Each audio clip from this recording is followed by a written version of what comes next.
And a new group of Honduras are preparing to leave on a new caravan of migrants set to head to the United States later this month. Previous Central American caravans have become a flashpoint in the debate over U.S. immigration policy. Tensions have also erupted in Mexico amidst reports from authorities of migrants in previous caravans who have damaged property or been a public nuisance.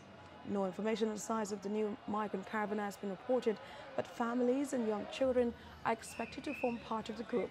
The timing of the new migrant caravan comes after the recent deaths of two migrant children in American custody. Former president of Ivory Coast, Laurent Gbagbo, is now free of charges bordering on crimes against humanity. Just moments ago, the International Criminal Court ruled that Mr. Gbagbo had no case to answer, as the charges preferred against him could not be proven by the prosecution. They have ordered his immediate release.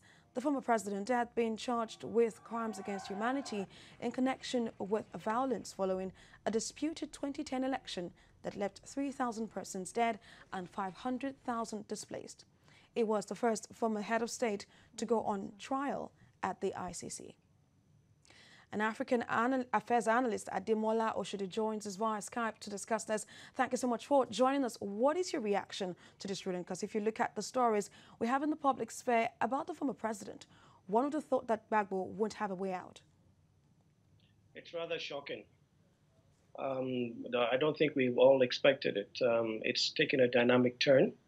Well, the most positive outcome of it is to say that the ICC, the International Criminal Court, has been perceived by African leaders to be one-sided, very much against the African situation. You know, always persecuting African leaders or African warlords.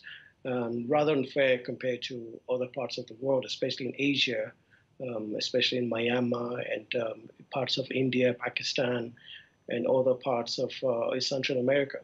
Why African leaders? So they can basically say that, you know, it's a fair process, and you know, even African leaders can be let off and be found, you know, not guilty. So it's rather shocking, and it says a lot about the International Court, which is either the fact that it raises questions about the effectiveness of the court and how the reach of it. Why take him to trial if you're not sure he will be found guilty? Why persecute him? Why spend years?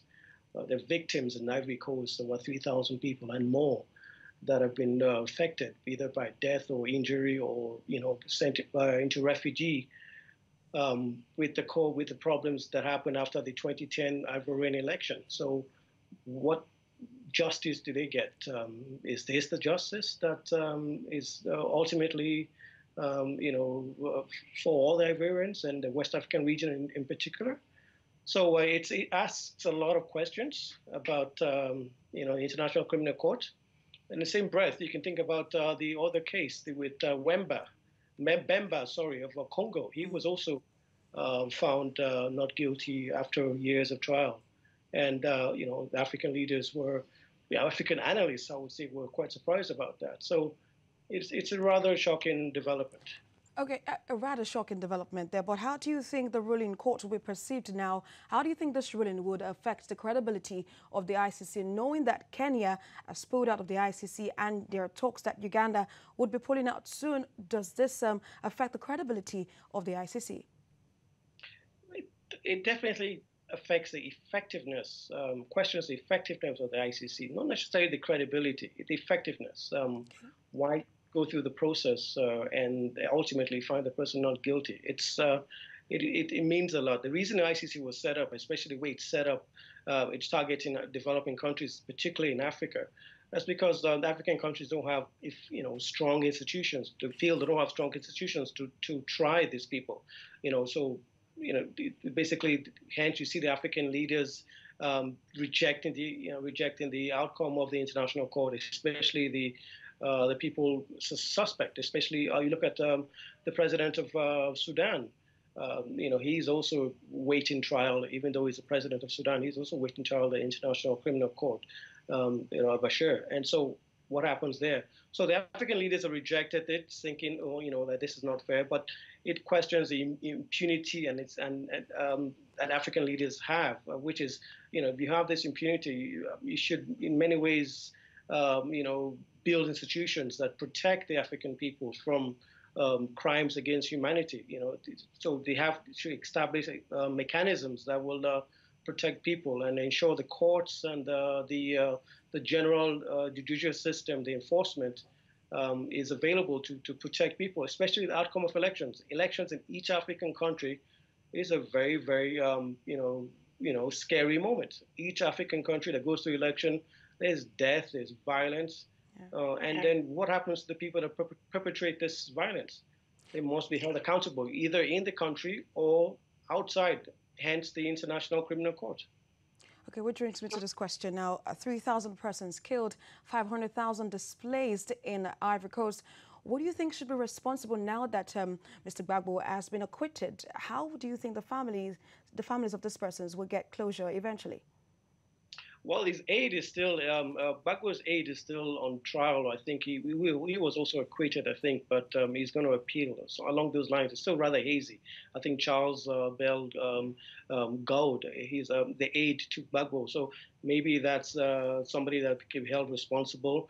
But ultimately, the Ivorien people will have to search themselves and find answers to why they rose up to defend Gbagbo, or they rose up to basically to defend the mandate of Alassane Ouattara, the current president of Ivory Coast.